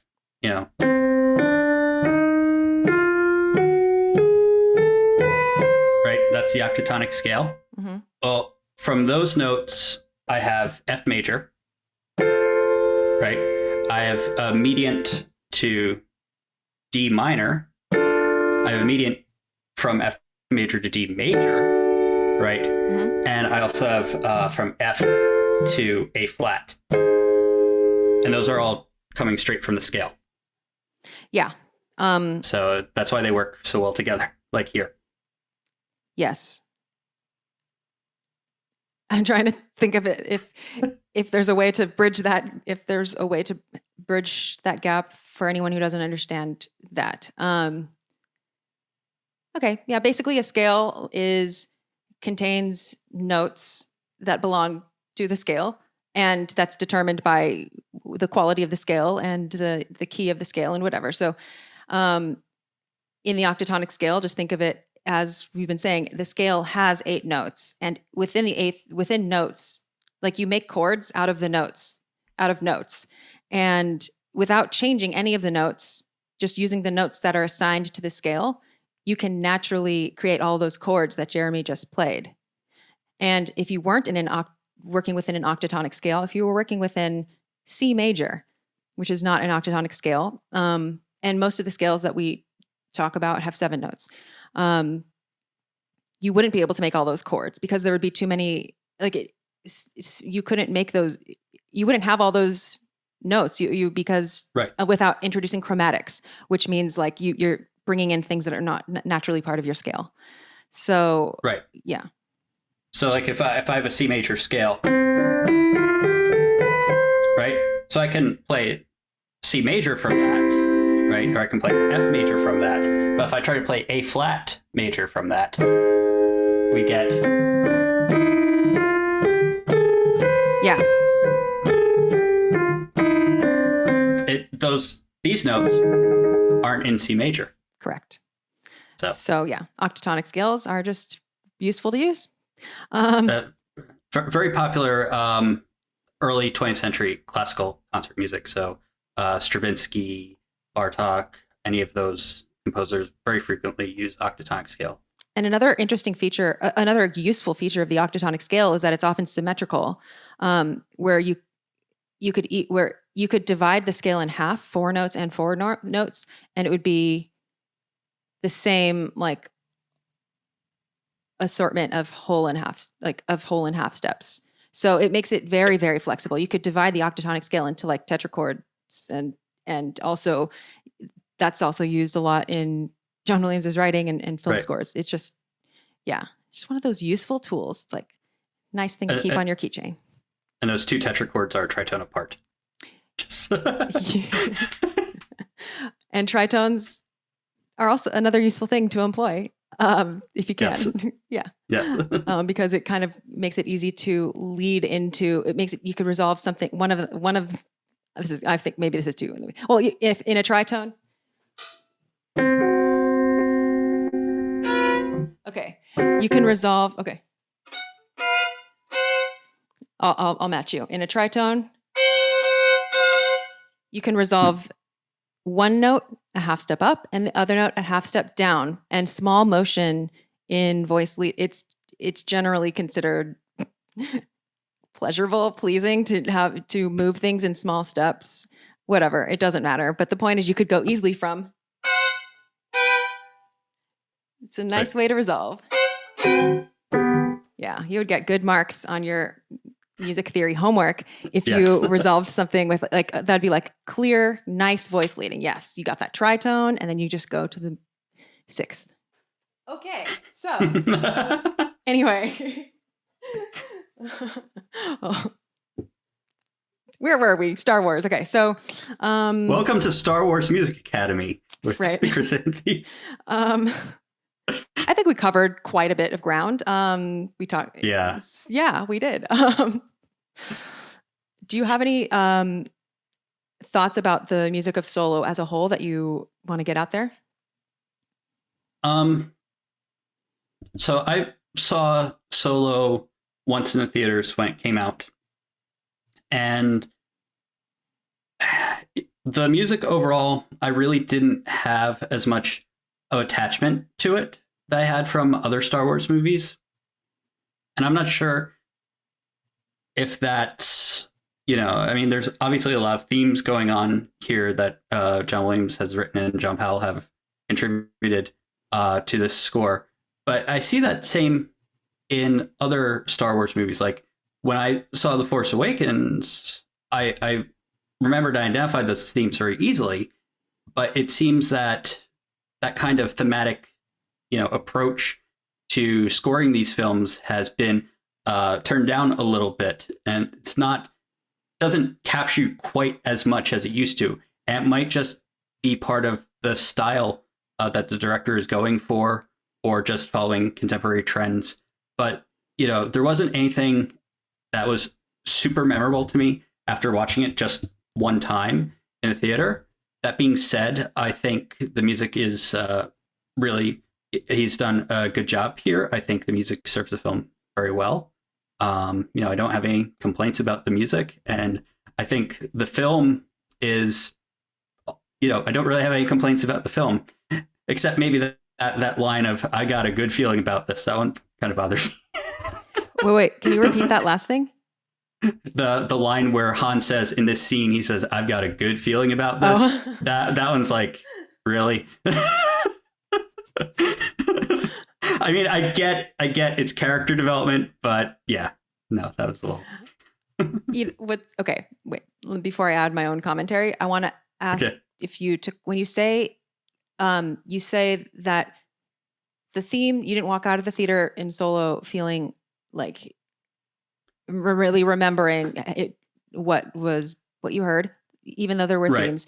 In The Force Awakens, you said you did have a clear sense of the themes, but I think you were saying still, even with The Force Awakens, it didn't feel as themey.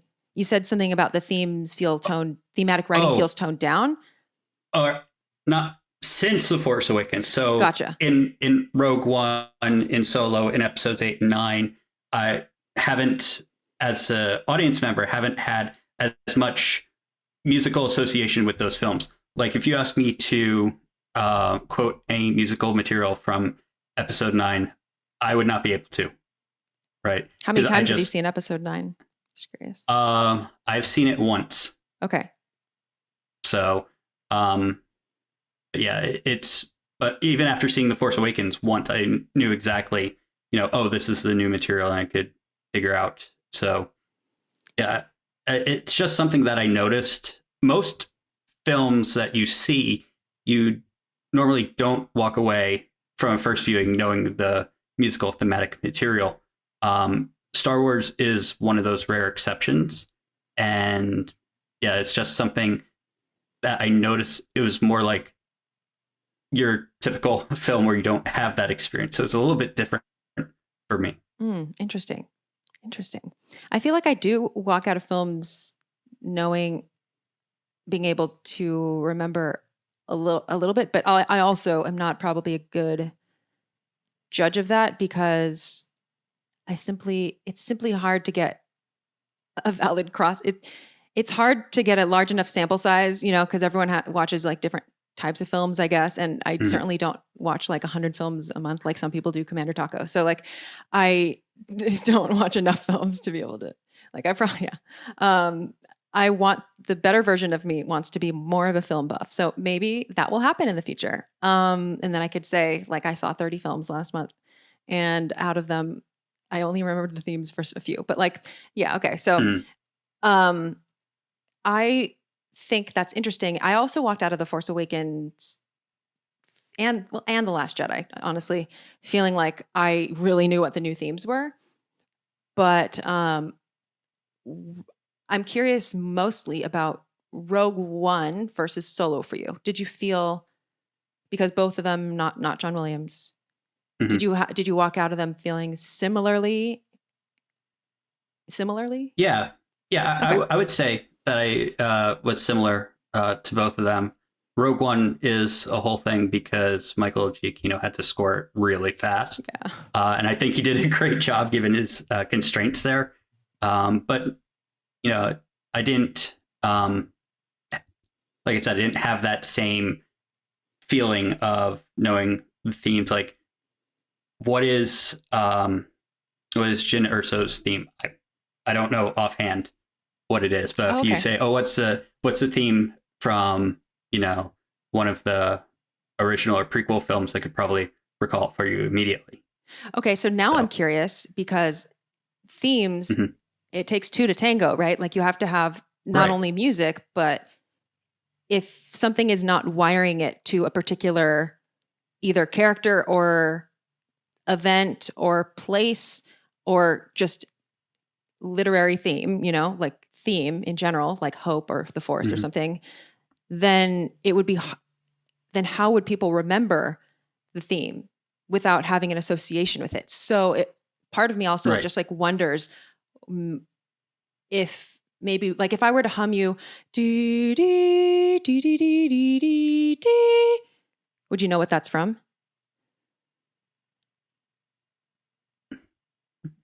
Not off the top of my head. Or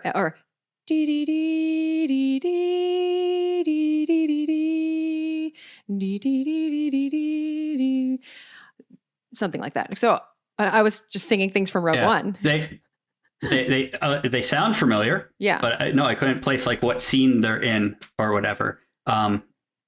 Rey's theme in The Force Awakens is the counterexample to that, because that is a very strong theme and a very strong association. Yeah. And I think even people like Pete, whom I bring up a lot, but like even Pete from Star Wars Minute cites that as like one that he always says, like, I don't notice the music. But he noticed Rey's theme immediately and has that same visual that I remember of Rey sliding down the sand on Jakku. And I think that like did the trick for lots of viewers. Like hearing this new while seeing this like new person slide down a thing and then following her like for an extended amount of time, like just her, like going to bread, like sitting in front of her, like home, like making food, eating, like talking to Unkar, it's obvious. Like, it's not like it's less, there's less room, it's a little bit more of a direct connection. Whereas when I think of the themes that I just told you that are from Rogue One, I know that they're from Rogue One, but it's not necessarily as clear to me that like that is Jyn Erso's theme. Like, I only know that because on the soundtrack, there's like the Jyn Erso suite or something like that. Okay. But to me, it's not like Jin's theme. It's more like these are Rogue One themes. Right. And so I guess that's just sort of a meta question that I always think about, including with like Han Solo, where some of the themes I think themes can sometimes misfire for people for reasons other than the music, like for the way that it's interconnected with the media that it's attached to. It takes two. They all have to be doing their work to like, Right. which is like the Asteroid Field working for so many people. Like I really think it is like something about the way that it moves in the scene visually. Like it Yes. all is like, it's one of those Ray on Jakku moments for people. Like it's just so clear. Like, and I think that is, I don't think anyone's trying to say that's objectively the best piece of music. Right. But it is very effective, how that comes together. Yeah. Well, as always, it's been great talking to you. And I'm going to run down the list of themes that I notated from that I wrote down from the set of minutes. If I forgot any, let me know. Okay, so I believe the themes from this set of minutes are the Imperial Cruiser Pursuit, attacking a Star Destroyer, young Han Solo, heroic, the Rebel Fanfare, L337, TIE Fighter Attack, Han and Chewie, the Asteroid Field main theme, the Asteroid Field subsidiary motif, whirling octatonicism, which that's just personally, it's close enough for me to count it. Sure. And then in the soundtrack, we are on the regular version of the soundtrack called Reminiscence Therapy. And if you have the deluxe edition of the soundtrack, this is Kessel Run in less than 12 parsecs. Yeah. Sounds about right. It's a lot. It's a lot. It's a lot. Before we wrap up, I am going to give you a chance. You've already done the Star Wars Music Minute Questionnaire. You've already done it. Okay. But you can add to your answers if you want. So like if you can give 3 new words, you can, so just off the top of your head, so if you want. But I have your old answers too. Would you like me to read your old answers first, or do you want to just like see what you come up with off the top of your head and then I tell you your old?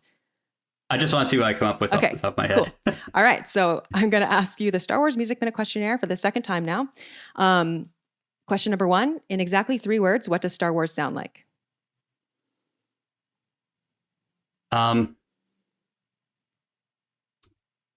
It octatonic brass.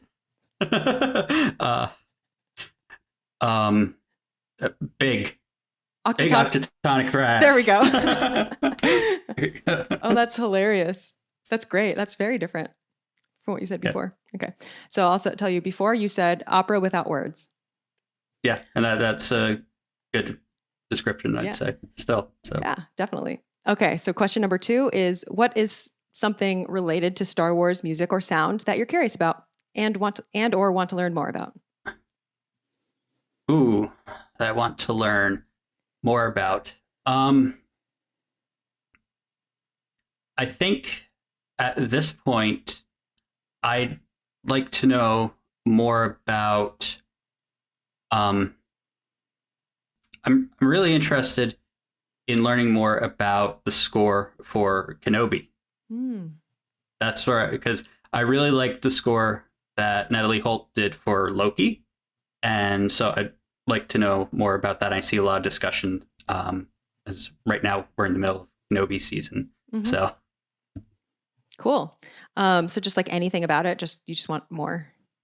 Yeah, I just it's very similar to Solo or Rogue One, where John Williams has contributed some material and another composer is adapting it and seeing how that's going. For sure.